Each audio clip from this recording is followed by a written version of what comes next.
Today is 9 April 2009. We are doing a home interview. My name is Wayne Clark. I'm with the New York State Military Museum and Veterans Research Center. And my assistant is Kathleen Matthews from the Buffalo Erie County Historic Society. Sir, for the record, would you please state your full name and your date and place of birth? Sidney Cole, date of birth 9/1/14 in New York City. And did you attend school in New York City? Yes, grammar school. Okay. Then moved to Buffalo while I was young. And My family moved to Buffalo. All right. What kind of work did your family do? My father did architectural maintenance on buildings whenever they were in need of repair. And he got a call from someone in Buffalo for a mansion on Delaware Avenue that needed work. And he came here, and they kept repeating, calling him here again. And that's how we got to Buffalo. Oh, I see. Yes. And did you attend high school in Buffalo? Yes. Maston Park.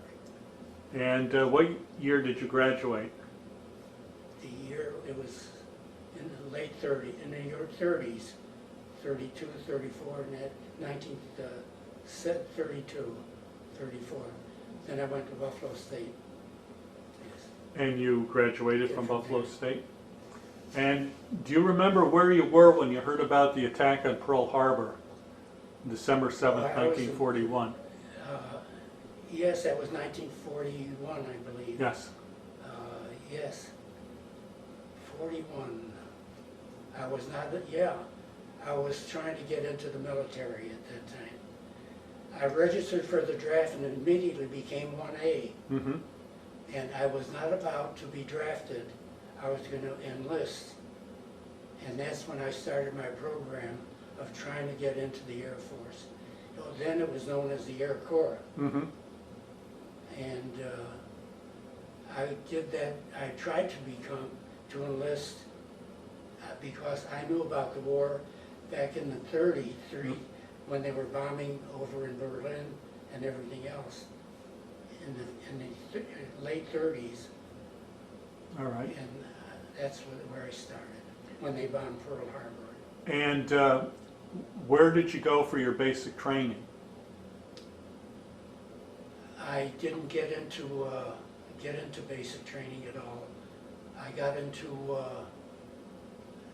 tried to get into the American Air Force, Uh-huh. Air Corps rather then, and it was a big deal of going to get in, and then they told me that I'd have to go to New York City and go have we did for your physical, to be physically able to get back into the air, to get into the Air Corps. Mm-hmm. And I went to New York City and they said, go try to join the YMCA, get in the best shape you can. And we went from there, and I took the physical, and there were about 70 people at that area from Buffalo, from New York, from New Jersey, and Pennsylvania. Just everybody trying to get into the Air Corps. Mm-hmm.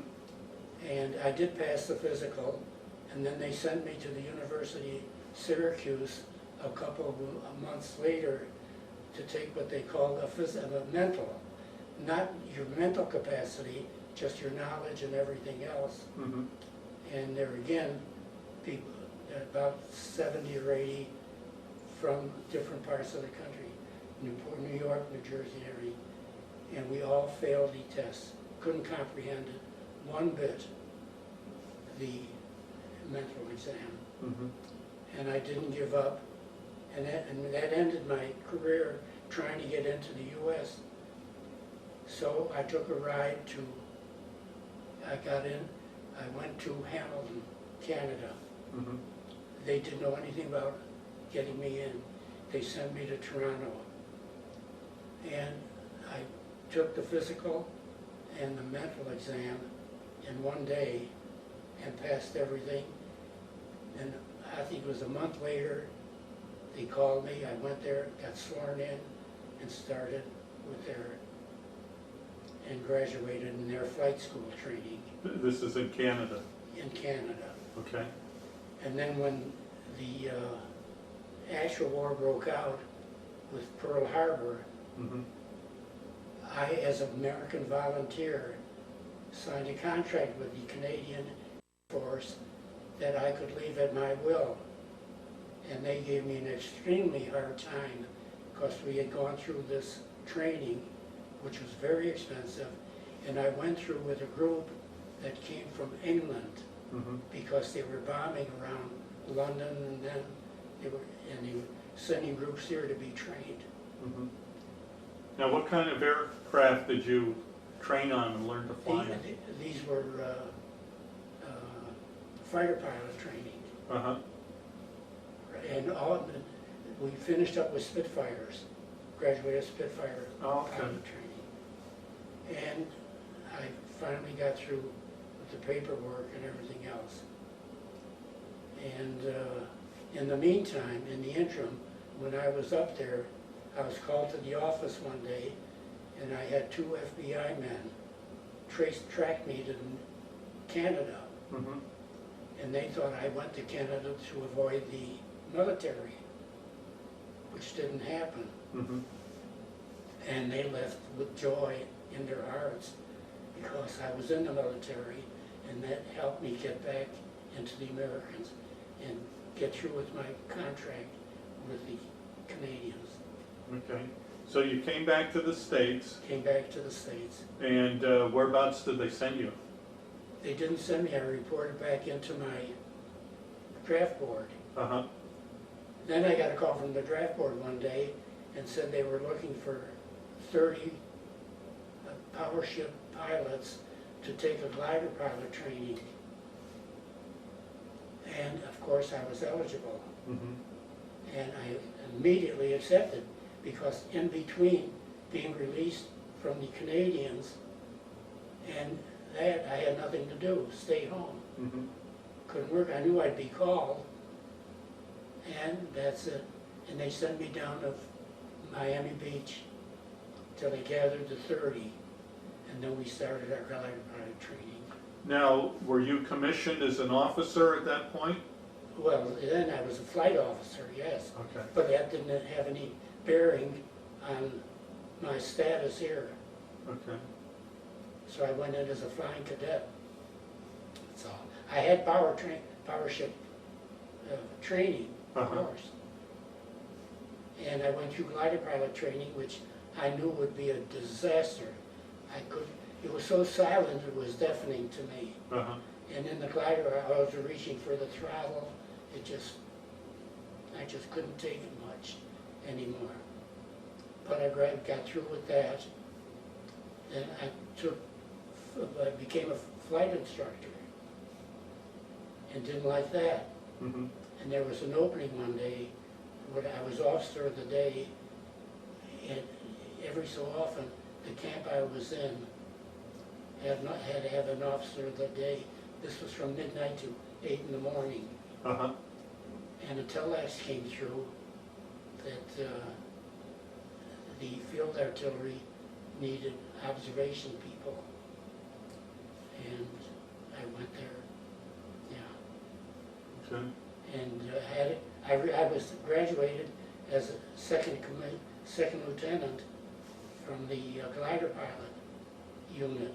Mm-hmm. I resigned my commission, went to OCS, field artillery officer, and got my commission there so I would know how to be an observation pilot that's why I went to artillery school. Mm-hmm. And was commissioned again, and that's how I went started my training. All right. Yeah. And once you completed your officer candidate school, where did they send you next? Where did I go? Wait a minute now. I got out of that. Oh, we went to California, I was in Fort Sill, Oklahoma, Uh-huh. to graduate the OCS. And then the glider pilot training was in Victorville, California. Mhm. And then I was assigned to the 776 Field Artillery 155 millimeter Battalion. And went right overseas. All right. Did you go over as a unit? The whole group went over at the Oh same yeah, time? as a unit, yes. Okay. And we And went over it by ship. We didn't fly over at all. did you go in a convoy or a single ship? We were in this was the Aquitania was an English ship, Mm-hmm. and it was a whole group. There were hundreds and hundreds of different groups going overseas. And I went over, I was a second lieutenant at that Mm-hmm. time, yes. And whereabouts did you land? Normandy. In Normandy, in France. Okay, the ship you went over on Yes, landed directly at Yeah. Normandy? oh, yeah, yes. Okay, and do you recall the date approximately when that was? It was 41, 42 in that area, Okay. somewhere in that area. I don't really remember. All right. And it was all so confusing then, because we had to go get our aircraft, everything else. We had to go to Orly Field in Paris to get our, in France, to pick up our aircraft. And then we flew, I forgot where it was, we met up with our own battalion. Mm-hmm. And then we were assigned, it was just like the police where they have a unit, they're called whenever there's a problem. Mm-hmm. Our unit went wherever they needed us when there was combat going on, where it was severe. And we had an engineering unit with us, so we could build our runways and everything else. Mm-hmm. Yeah, we flew all over the country, and we wound up at the Battle of the Bulge in Bastogne. We were sent there, and that was my last mission there. Okay, and what kind of aircraft were you flying? An observation unit. It was there was no such thing as jet or anything else. Mm-hmm. These were specially built with a large cockpit and a 360 degree unit to see all around you. Mm-hmm. And it was a low-flying craft, and it was a propeller, nothing, no such thing as jet fuel or Mm-hmm. anything else. Did you carry any weapons aboard? Oh yeah, no, the only thing I carried was a 45 Uh-huh. issued. Yes, that was it. And your job basically was to spot for the artillery? That's right. Okay. That was it. And you want to tell us about that last mission? Well, the last mission that I flew, and there were many, Mm-hmm. it was the coldest winter they ever had in Belgium, and we were in Bastogne. And that particular morning, many mornings before that, when I was ordered up into the air, it was so cold we couldn't start the engine. We had to have the mechanics drain the oil, heat it, put it back in, and then spin it by hand with the propeller Mm-hmm. to start it. And once you got it up, we were normal. And it was bitter, bitter cold. And we were ordered up into the air then, and I was up, and there was a major who directed us, told us what he wanted done. And he kept me up in the air, and when I called back and told him I was getting low on fuel and everything else, he said, stay there until you can come back within a 12-minute period. And all of a sudden, it was just impossible. The aircraft, we were hit by anti-aircraft Mm-hmm. fire. And I lost control, got control of it, put it in a glide position, ordered my co-pilot out, and that day we had issued, our parachutes were seat packs. So we were sitting up high in the cockpit, and it was very cramped. And he got tangled up in his radio wires, and he panicked. He lost control of himself, and he couldn't get out. And I opened the cockpit door, and I got him halfway out.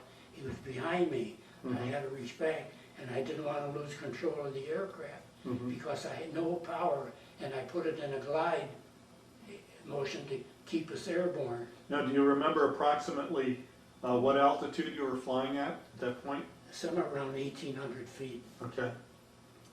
And I finally got him out, and I got him halfway through and just took my foot and just shoved him out. Mm-hmm.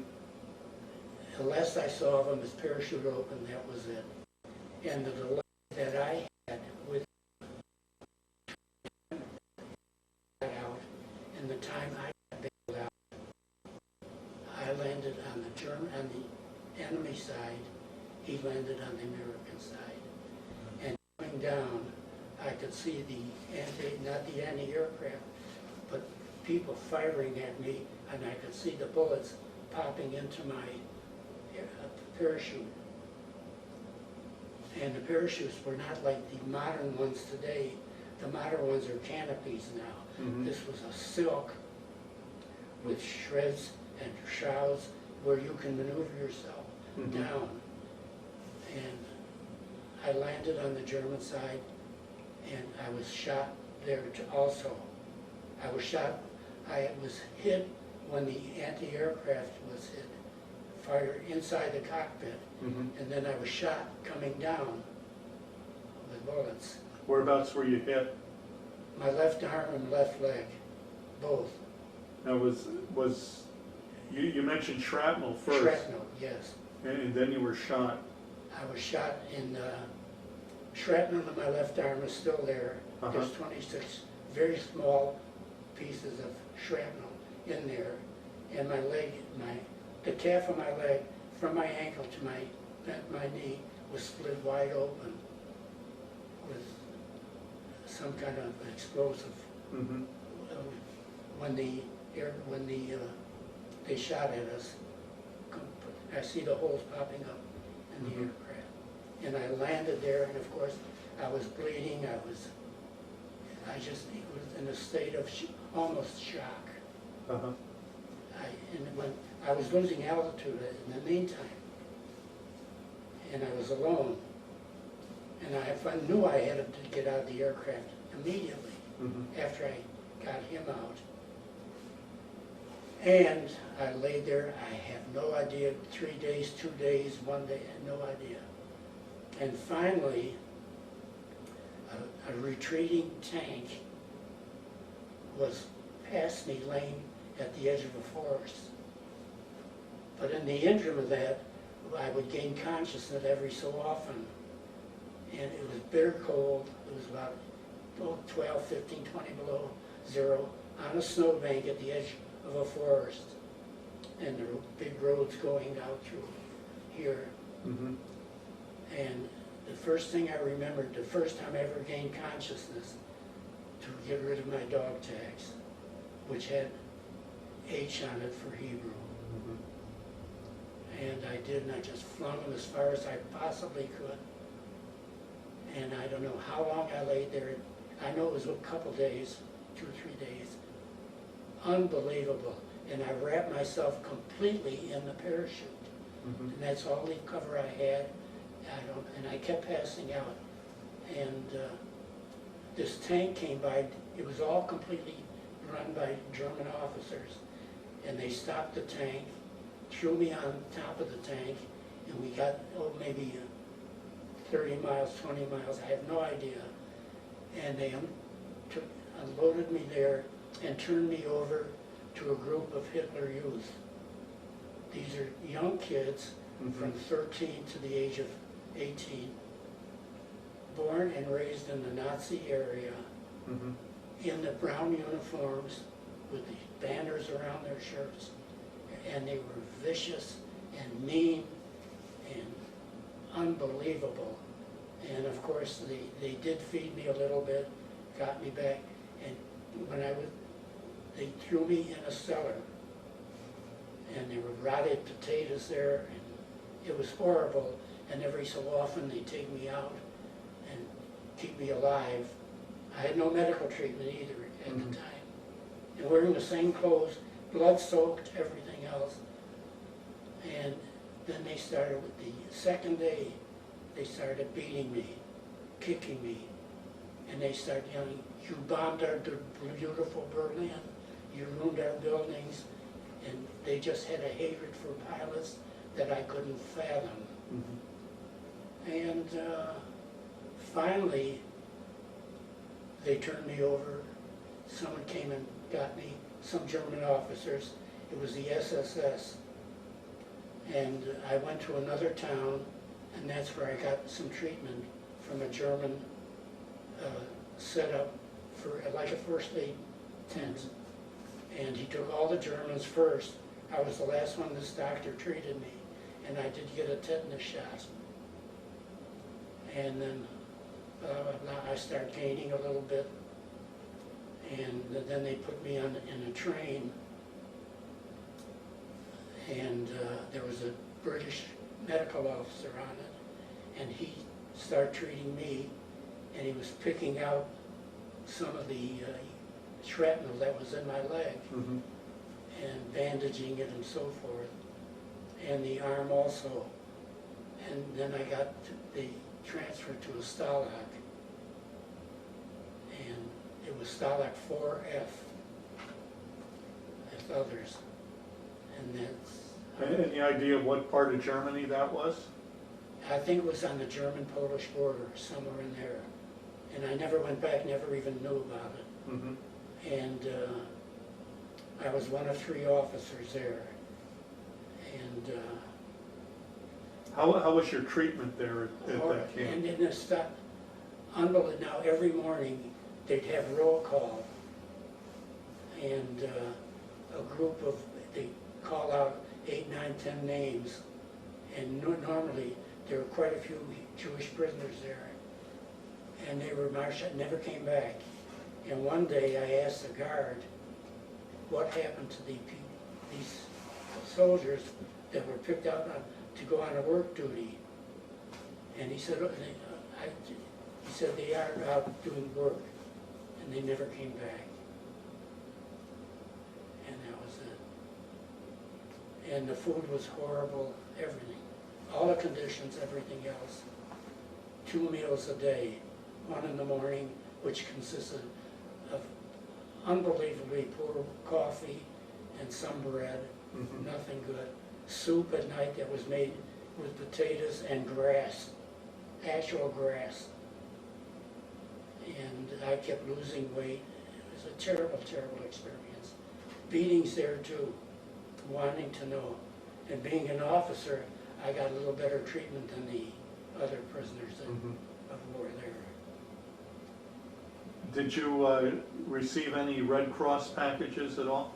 Not till the very end of our incarceration at all. None. No. And we did just get a few at the end of it, after we were liberated. How long were you in that POW camp?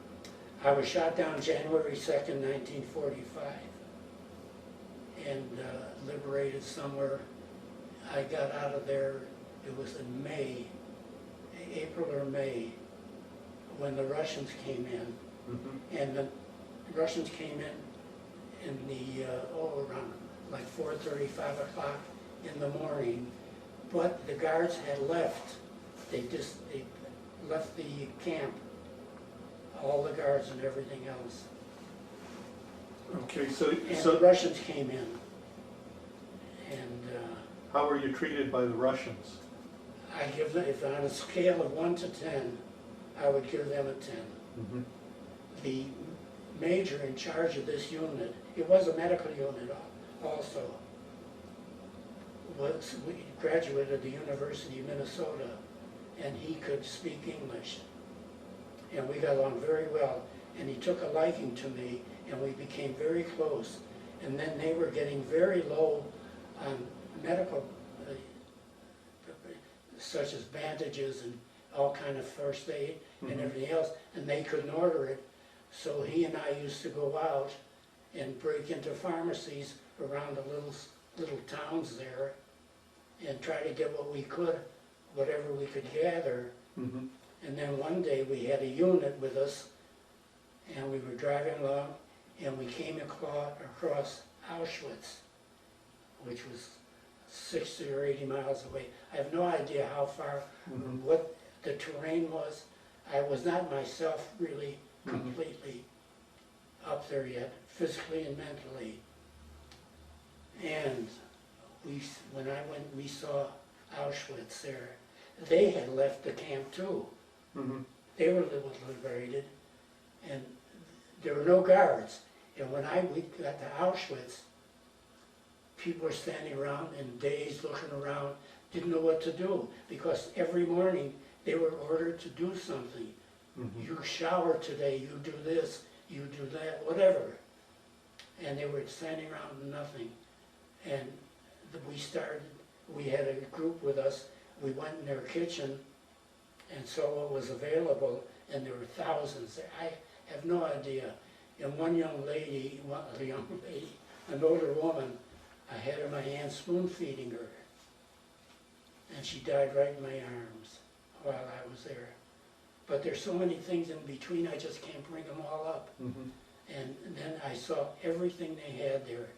The rooms where they told her, you're going to be showered now, put you in there, click the door, and the gas came out, and they took, and I saw how they took the dental work out, just pulled teeth out, gold teeth out of their mouth, and I just can't even really describe it anymore. They had a grave at least 2 football fields wide and long, with empty bodies in there, men, women, and children, both male and female, naked, laying there just like this, one top of the other. Unbelievable, thousands just laying in there. It was a scene that I can't describe fully. And it just boggled my mind right to this very day. The horrible, horrible conditions. And it didn't improve my conditions much either. How much time did you spend there? We spent 3 or 4 days there and told people now they're on their own. They can leave, they can do anything they want, whatever they were. And they were all in the striped uniforms, and it was just horrible. They were bewildered, they had no idea. And then I'm sure that the American and the British people came in, the armies, and started gathering them, and the Red Cross came in and brought them back to life again. Yes. While you were there? Did they come while you were there from the Red Cross? Pardon? Did anyone come from the Red Cross or other places while you were in the camp? No. No. No, nobody. They So were bewildered. You told them that they could leave, but they Oh, really yeah, didn't but they have the didn't, they strength didn't or know no. what the hell we were talking about. So they probably Yeah. stayed. Yeah, they were all bewildered. Yeah. So after, But we couldn't stay. We were limited ourselves, you know. how many were with you? You said there was the major and, Major, myself, and then we had about 5 people, okay. yeah. And then you headed back to To your back- camp. To the camp we were at, yeah, to the Stalag. Okay. And waited until, because the I was an American liberated in a Russian zone.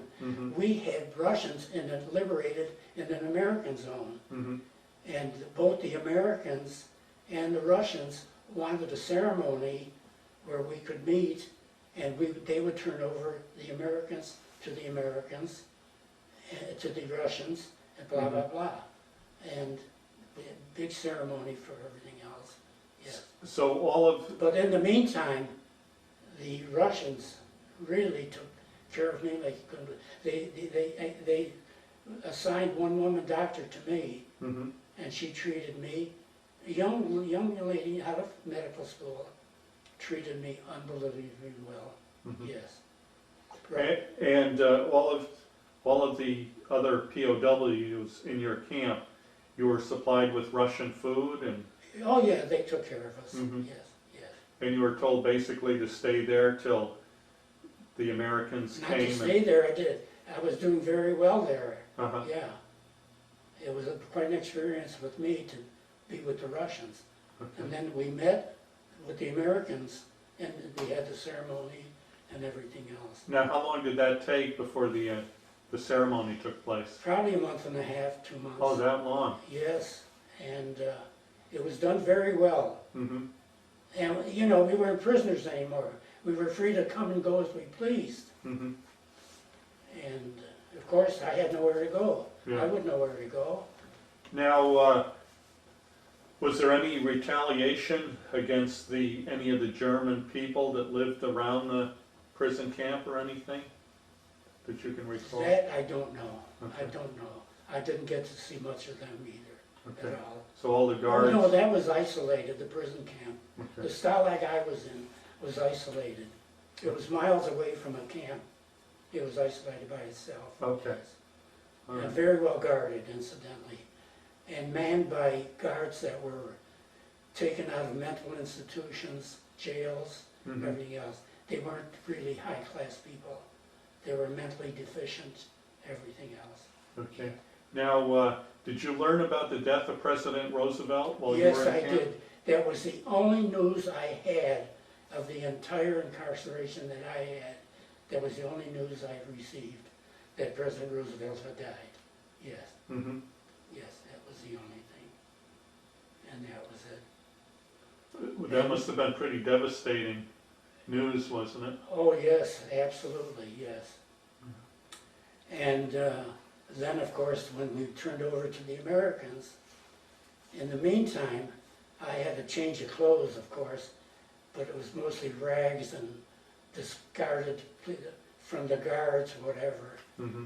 And then, of course, I went to a PX and just picked out whatever I wanted back into uniform and everything else, all in Germany. Mm-hmm. And then they put me on a Liberty ship. Okay. Did once you were liberated by the Americans, went back with Yeah. the Americans, did they put you in the hospital first before they No, sent you? yeah, all medical treatment, everything else. but Whereabouts was that? Was that in France or? It was in France, yes. Okay. And then they decided that being one of the first prisoners of war liberated by the Russians, they wanted to find me back, to get me back to the Pentagon to be interviewed by some of the generals about how the Russians treated me, Mm-hmm. an American officer, and because we weren't on really good terms with Russia then, Mm-hmm. like we are today. There's still a little enigma there. Yeah. And they put me on a Liberty ship, and every morning they'd get, instead of flying me, I could be home in 12 hours, whatever. It took 7 days. And they put me on the deck, 8 o'clock in the morning till 8 o'clock at night, with the sun shining and everything else, and bringing me eggnogs and milkshakes and sandwiches and everything else. And the food was so rich I couldn't eat it. Mm-hmm. I would, a lot of it, just toss overboard and leave it there. Mm-hmm. Drank some of it, trying to gain some weight. Now, when I was shot down, my weight was 145 pounds. When I was liberated, I weighed 95 pounds. And I never really got my weight back right to this very day. Mm-hmm. Right now, I'm right at about, my top weight was 120. Right now, I'm right at about 114, 115. Now your family back here in. Now, there's another thing, yes. My family was back here, and my mother got a telegram. I've got this here, I'll show it to you. That your son, blah, blah, blah, is missing in action. We will give you further notice, what, blah, blah, blah. And my whole family said, he's gone, he's dead. They all believed I was dead. She's the only one who said, he'll be home. He's coming home. She did get the telegram. I was an MIA, missing in action. When did she find out that you were alive? Oh God, it must have been, well, probably when I was on my way home. Yeah. And, yeah, I would say it was then there, yeah. All right, and where did you land in the States? In New York, and there was people waiting for us, and I was taken right to Georgia. I don't know if you can remember way back, there was a person by the name of, who had a Groves quinine, and they sent me to an estate that he owned in Savannah, Georgia.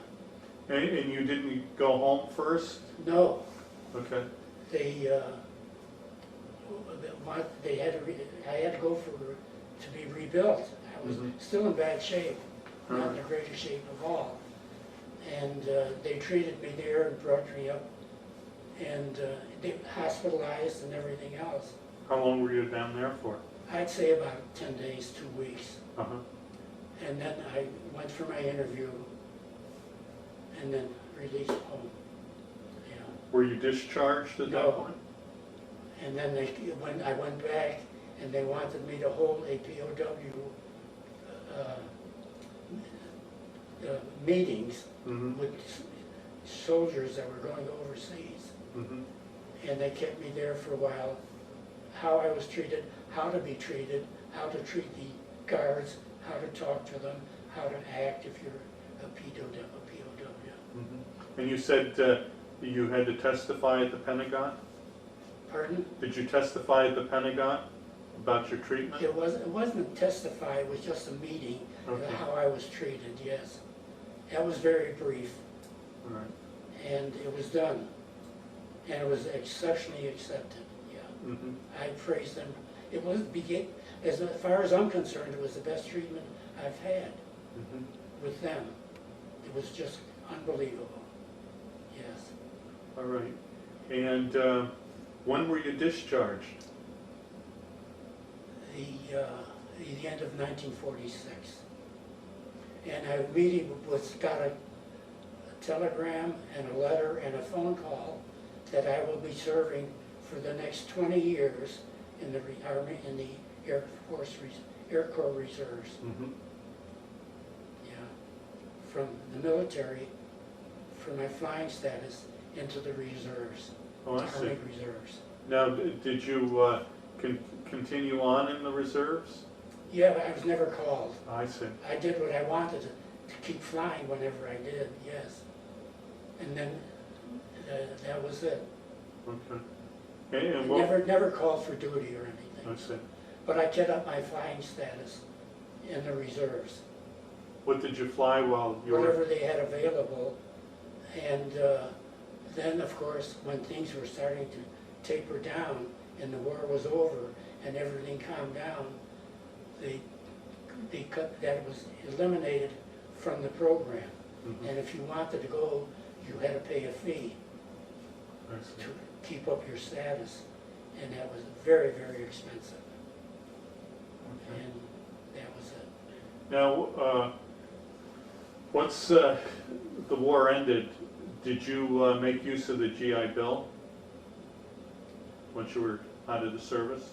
Did I make Use of the GI Bill? Did you go back to school at all for more college? No, as a matter of fact, the GI Bill, no, I did not take advantage of it because I had fulfilled one thing in my mind. When I was young, I had two things. When I was just starting high school, what am I going to do with my life when I finish schooling? And two things came to my mind. Number one was medicine, the second was aviation. And once I completed aviation, in the condition I was in when I came out, I had no desire to go back to school or anything else. Mhm. I just wanted, what am I going to do with my life now?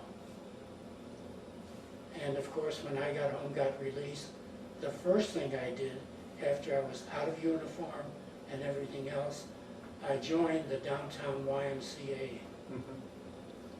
for a fitness program to get back in shape. 'Cause mentally and physically, I was still bad. Mhm. And I joined the YMCA, and this was in 1946, yes, 47. And I needed transportation. They were not making any vehicles then. Automobile business was suspended. There were no used car lots or anything else. And I didn't know where to start or where to go. Mhm. I needed transportation. I couldn't take a bus, or they didn't have many buses or streetcars. And I decided one day to take a bus ride to Lackawanna. Mhm. And I got off at one of the residential stations, and I just roaming around the streets, and I'd knock on the door of a house, and I introduced myself and said, I'm looking for a used vehicle. You know where I could get one? Because a lot of these people, their husbands were drafted, went into service, and a lot of them, of course, didn't come back. Mhm. And one woman, yes, we have a car. I think it was a Chevy at that time, flat tires, everything else. Her husband was killed in service. No. He worked at Bethlehem Steel, went into service, had a family, everything else. And they didn't know what to do with the car, but I knew what to do. Flat tires, no battery, didn't know how to start. In the meantime, I had lined up a mechanic that I knew. And I had the car picked up. They couldn't tow it, they had to put it on a lift, Mhm. towed it in, brought it in. In those days, the tires had tubes in them they didn't have. Right. And you couldn't buy tires, you couldn't buy anything.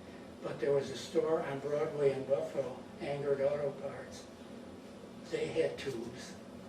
I put the car in shape and cleaned it up and used it. And one day, there was a note on my car that someone wanted to purchase it. So I called this number, and I told him, he looked at the car and he had no idea what to expect or anything else, and I didn't. And of course I wouldn't sell it right away because I needed it. And then I said, something clicked, maybe this is something I should do. So I went back to Lackawanna, and through this woman, I got her neighbor, the neighbor gave me another person, and I started buying cars and putting them in shape and selling them. And all of a sudden, it turned into a business. And that's how I got started in the car business. And then I couldn't do everything myself. One of my fraternity brothers was back from service. I called him and asked him if he'd be interested in working for me. And I sent him out to do what I was doing. And we started, and then I rented a lot on Franklin Street to store these vehicles. It was close to downtown. It was close to the YMCA, where I was going every day. Mhm. And that's how I started my car business. And then, of course, they started building cars Mhm. again. And then I decided to go into the new car business when they just did build cars. And I acquired an English Ford franchise, Uh-huh. an English Ford. Yes. I flew to New York, met with the English people there, and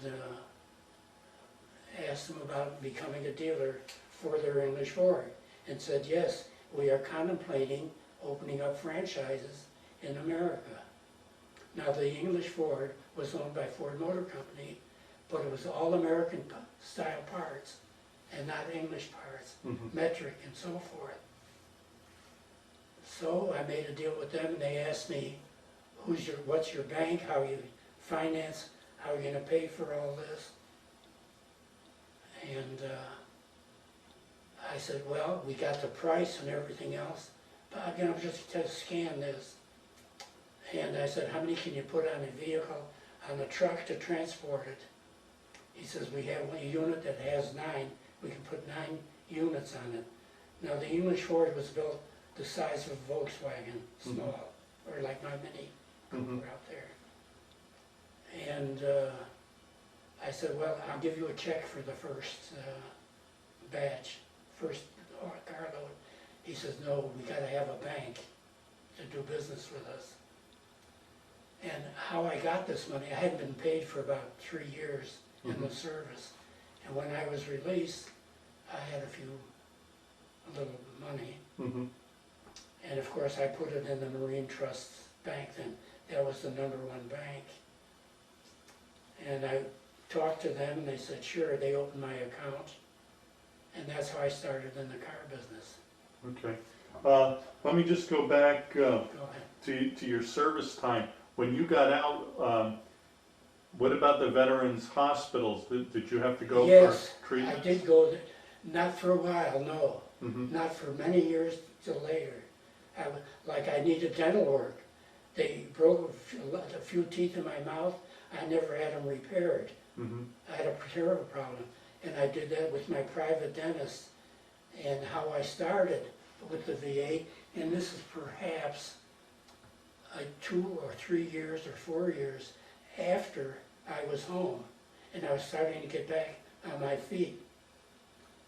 And one day I had a dental appointment with them, and he says to me,